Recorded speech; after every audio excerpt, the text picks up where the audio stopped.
So we've got a huge update that's going to fundamentally change a lot of games that run on the Nintendo Switch 2 because of this Unreal Engine 5.8 situation. We're going to break down exactly what this is and what you can expect, and also the amount of games that have came out that run on Unreal Engine that could get a lot of boosts and performance updates because of this. Is actually pretty exciting to see what's going on here, and just goes to show you that sometimes it's about the engine and the tools, not necessarily about the hardware when it comes down to everything. So we're going to talk about that. We've also got updates on Mega Man and the new Dragon's Dogma 2 Dark Arisen. We've also got some Pokemon, Pokopia stuff to get into. A lot of great Nintendo Switch 2 news. But before we continue, we are giving away a Nintendo Switch 2 at 140,000 subscribers, or on September 1st, whichever comes first. Subscribe, like, comment. The winner will be chosen at random, and it's a worldwide giveaway. Thanks, peeps. Let's start out here, guys. The State of Unreal event that went down recently. Epic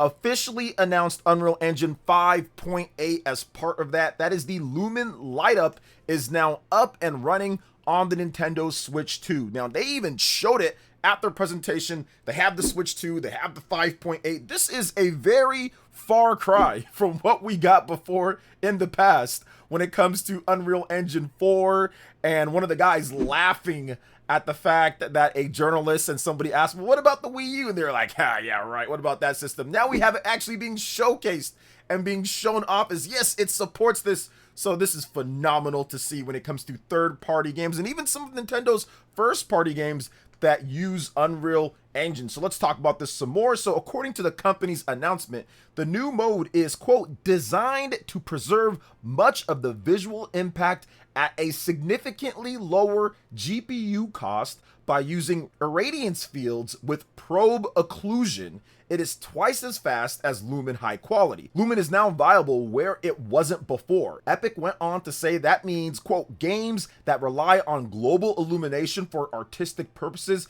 can run on Nintendo Switch 2 at 60 frames per second. Now, Epic previously shipped a preview version of its 5.8 update last month. Nintendo Switch 2 wasn't specifically mentioned at the time, but we heard that there was a new Lumen mode to more easily allow for 60 frames per second on handheld devices. A few games made with Unreal Engine 5 have previously shipped on Nintendo Switch 2. However, some titles made with the tech haven't been in the best state, and this also applies to other platforms. With Lumen Lite, we should be seeing Unreal Engine 5 developed titles performing much better on Nintendo's console. And I want to kind of see what's going on with this Unreal Engine 5, because I'm wondering if there is some like grandfathered in type of stuff. Like if you run on Unreal Engine 4, I don't think you get the benefits of what's going on here. So I don't know what's going to happen with some of those games, but shout outs to Nash Riedel. He actually put together a list of games when it comes to Unreal Engine 5 that can benefit from the most recent update here. And he talked about Yoshi and the Mysterious Book, Fortnite, Split Fiction, Chronos the New Dawn, Daemon Ex Machina Titanic Scion, Layers of Fear the Final Masterpiece, Sonic Racing Cross Worlds, Dragon Ball Sparking Zero, the games that are in development, Tomb Raider Legacy of Atlantis, that's the remake or reimagining of the original Tomb Raider, Kingdom Hearts 4, which that should be incredible to get that, because that game, obviously high frame rate is very important. Lords of the Fallen 2, which was recently announced at the Nintendo Direct. And then some of the rumored games that have not been announced just yet: Tekken 8, Claire Obscure Expedition 33, Ark Survival Ascended, The Witcher 4, The Sinking City, Silent Hill 2 Remake, and Black Myth Wukong. So this is definitely good when it comes to Switch 2 stuff. I love the future games. I think games like Kingdom Hearts 4 are absolutely going to need this update here to run at a more consistent frame rate. We could also get better 40 FPS mode. So this could generally change a lot of stuff when it comes to games running on Unreal Engine 5 with this new 5.8 update, and you want to see that. Tomb Raider Legacy of Atlantis, this is a game that I have my eye on. I'm not the biggest Tomb Raider fan, but the old school Tomb Raider actually made to be fun this time, or played with better controls or updates. I'm down for that because I like the concept of Tomb Raider. I just didn't like the controls back in the day and all that. But if they fix it here with this, and I know that they've done the remastered ones and those are better, but I definitely am interested in Tomb Raider Legacy of Atlantis. Obviously, we can see maybe something with Yoshi and the Mysterious Book, even though that already runs at 60 FPS, but the resolution is a bit lower on there, so maybe there's some other stuff they can do. Split Fiction, getting that an update for it to run at 60 FPS, that would be really nice if that was the case with that one. Fortnite already runs at 60, but it looks a bit soft, so maybe that gets it running better. Chronos runs at 30, so I'd love to see Chronos get a bump up to 60 or a new 40 FPS mode. But yeah, the big one here for me, at least, is Kingdom Hearts 4 and Tomb Raider Legacy of Atlantis games that are upcoming. Obviously, Lords of the Fallen. I'm not sure if that's going to be able to get that to run at 60, but maybe they have a performance mode here. This could be a massive thing for a lot of these games. And as you see here, Yoshi and the Mysterious Book, that is a Nintendo first-party game. So even Nintendo's using Unreal just a bit. They use it for Yoshi games. I think they use it for Pikmin. So maybe the next Pikmin game already starts out in a lot better shape than what we saw with previous Pikmin games because of this update to Unreal Engine 5, if they decide to use that. I also think other games, it's really cool, like Silent Hill 2 Remake or maybe even Silent Hill F. These games could come out on the Nintendo Switch 2 and be good. So I think there's going to be a lot of developers now with this update saying, okay, we can get things even more viable on the Nintendo Switch 2. And if you're looking at the landscape of gaming, I mean, it's kind of rough out in these streets, guys. I mean, if you're seeing what's happening with developers being shut down, studios being closed down, not enough money being made. I mean, the Switch 2 is a platform that's selling pretty good right now at this point. It has one of the more explosive rises in install base, and you're seeing a lot of other systems not selling as well as you would think at this point. But the prices are rising, so I think that the Switch 2 is going to have to be a major factor into a lot of these developers' plans going forward. It just looks that way, and you're already seeing a lot of games here that could benefit from it. Another game that I have to talk about is Daemon X Machina Titanic Scion. It's so funny with this game because they decided to make this game for PlayStation and Xbox and PC. This game was not built for Nintendo systems at all, was not built for a handheld profile, and I don't know what they were thinking. I've got a user of mine that looks at the stocks and stuff with Marvelous and is invested because he's an investor in there, and they talked about how that game flopped and they actually had to have other games cover for the big losses that they had, or their profits were eaten up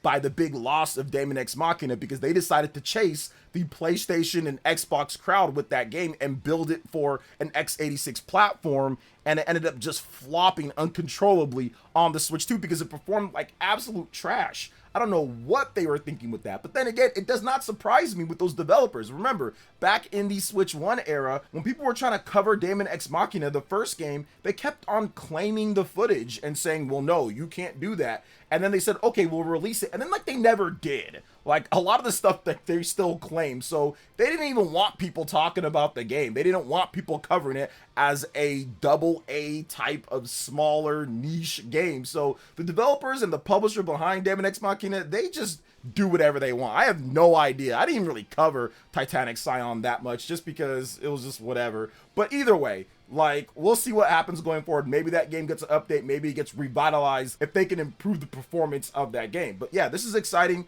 I think it's going to be good for a lot of Nintendo Switch 2 games. And we're going to see a lot more games running better, apparently, based on what's being said here from Epic. And once again, it's not always about having the most craziest hardware. Sometimes it's about the optimization and working with what you got and the tools that you got. And it looks like they delivered here. But we're going to have to wait and see exactly how it plays out. But you're going to also have to wait and see exactly how Mega Man plays out, but based off of what we've seen just a little, I think it's actually going to be pretty good because Mega Man Dual Override and Dragon's Dogma 2 Dark Arisen will be playable for the first time at Gamescom 2026, so get ready. There's definitely going to be some good gameplay coming out of Gamescom this year with Capcom, who's on a legendary, absolutely generational run with video games. What they've been doing for the last number of months, back to a year ago or so, they've been on a hot streak. They're on fire right now, and it looks like they're going to continue with that when it comes to Gamescom 2026. So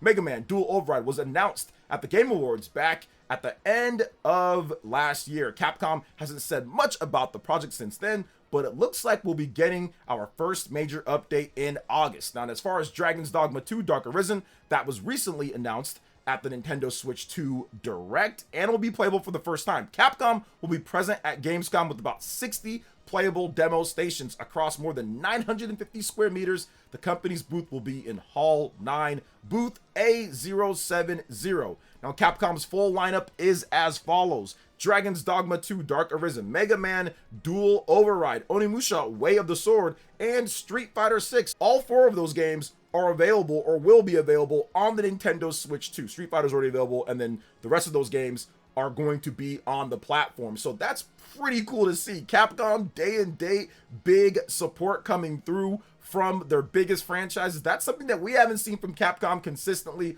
on a Nintendo platform in a very long time. Maybe since like, what, the GameCube or something like that? It's been spotty here and there. They support Nintendo systems, but to get this type of support from the biggest AAA franchises, it's just a dream come true. I've always loved Capcom's games, and now that they're actually putting a lot of effort into making sure that the Nintendo versions of games are doing good and they're getting stuff out, I love it. Dragon's Dogma 2, yes, it's an older port, but the Nintendo Switch 2 was not out yet when Dragon's Dogma was announced. There's no way they'd be able to have a day-and-date game with this, so I don't understand when people get upset when there's games like this being announced. Yes, it's older, but everybody doesn't go out and buy these games. Everybody doesn't, because we see the sales numbers. Dragon's Dogma 2 didn't sell like 50 million copies. It sold like 3 million copies or something like that. So the large majority of people have not played this game. So I don't care if it's an older port. It's still a game and that people can check out, and you don't got to play everything day and date. Most people don't. They wait to play games. For me, at least, I love seeing this. Cool to see Onimusha, cool to see Mega Man. I can't wait to see how these games perform and look on all the platforms: Xbox, PlayStation, PC, and the Nintendo Switch 2. So Capcom also says this when it comes to Gamescom. Capcom will also bring other exciting opportunities for attendees and a number of live stream program broadcasts across the duration of the show directly from Cologne to the rest of the world. For German-speaking audiences, Capcom will additionally provide daily shows from early to late, produced and presented by Rocket Beans TV. Gamescom 2026 will take place between August 26th and August 30th. Polymesse in Cologne, Germany. So pretty cool there. Love to see Capcom rolling with different games. This year has been crazy, and it looks like it's going to continue on with updates to Street Fighter 6, Onimusha later this year, Mega Man for next year in 2027, and of course Dragon's Dogma, big expansion coming through to the big RPG. So what do you guys think about that? You can let me know, but you can also let me know if you're in Europe about if you're planning on getting this Pokemon Pokopia bundle, because there will be a new Pokemon Pokopia bundle announced for Europe. Now, we got this already when it comes to, I think it was Australia and New Zealand. It's just the standard Nintendo Switch 2, the default one with the red and the blue. And then you also just get a digital code for Pokemon Pokopia. But now we have an update here. The same bundle will be available in Europe as well. It'll be available from July 2nd. So if you plan on getting a Nintendo Switch 2, you might want to wait for that bundle if you are in Europe. And I think that's pretty cool. I mean, Pokemon Pokopia has been one of the biggest games on the platform. It's been a system seller across the board, pretty much in every country. When Pokemon Pokopia came out back in March, it was a huge boost, and that boost Nintendo really needed. I think it helped push them to get much better sales to where the results were better, not only for the fiscal year, but also for that quarter. So I do think that Pokemon Pokopia is going to be a continued system seller for Nintendo. They just announced the new DLC at the Nintendo Direct, so I think people are going to be excited about that. One of the big things that people complained about when it comes to Animal Crossing New Horizons is that there wasn't a lot of other stuff to do once you've kind of gotten through everything. People were begging Nintendo for a big expansion or for more DLC. Pokemon Pokopia, they don't even waste any time. They say, oh no, we know that you guys want more, even though there's plenty of content in the game. I mean, I played Pokemon Pokopia, and it's almost overwhelming how much stuff there is to do in that game. Even though it doesn't seem that way, there's a lot of stuff to do in that game. You can spend hundreds of hours in there kind of organizing and getting everything that you want. But now you have the expansion pass that's going to add a lot more cool stuff, underwater things that's going on and all that. So if you're into Pokemon Pokopia, if that's your game, that's your jam, then this is going to be a good bundle for you. Or if you think that you're going to get into it, this is going to be a good one. We're going to have to wait and see if it's for the US. We don't got anything yet. There hasn't been anything announced. Japan has gotten the Splatoon Raiders. The US, we just have like the choose your game bundle. I think that's the best one for us here in the US, because that one is $500 and you pick between Pokemon Pokopia, you pick between Donkey Kong Bonanza or Mario Kart World. So I don't know if they're going to introduce just a Pokemon Pokopia bundle. I think they're going to stick with the whole choose your game bundle, but I want to see what happens after the price increase. Because once the price increase happens, the standard Nintendo Switch 2 that's $450 goes up to $500. Is that going to go to $550? We're going to have to wait. We'll see about that one. But I do think that that's probably the best one because you get your option of what you want to pick out of those. But I do think there is going to be a Legend of Zelda Ocarina of Time remake bundle. 100%. You can bank it. You can count on it. There is going to be probably a special edition Pro Controller, in addition to a special edition system that's actually themed, not just where it's like, oh, a download and, you know, you just get the same Nintendo Switch 2. Like, this one's going to be a themed Ocarina of Time one. I wouldn't be surprised if there's a special gold cartridge edition. I think they're going to go all out for this one. It's Zelda 40th anniversary, and they want to sell systems, and they can use the nostalgia of Ocarina of Time to really get a lot of people to buy the Switch 2. So I'm expecting the US is going to go all out in pretty much every area, but especially here, they're going to go hard on that Ocarina of Time Nintendo Switch 2 bundle. But what do you think about everything that we discussed here with the updates to Unreal Engine and what's happening with Capcom games and more? Let me know in the comment section below. All right, peeps, that wraps it up for this one here. Thank you so much for watching. I do appreciate it. Please make sure you hit that like button, subscribe if you're someone new, click that notification bell, and check out my other Nintendo Switch 2 RPG content and more right here on screen. Thanks for watching, and we'll catch you guys for the next one. Peace.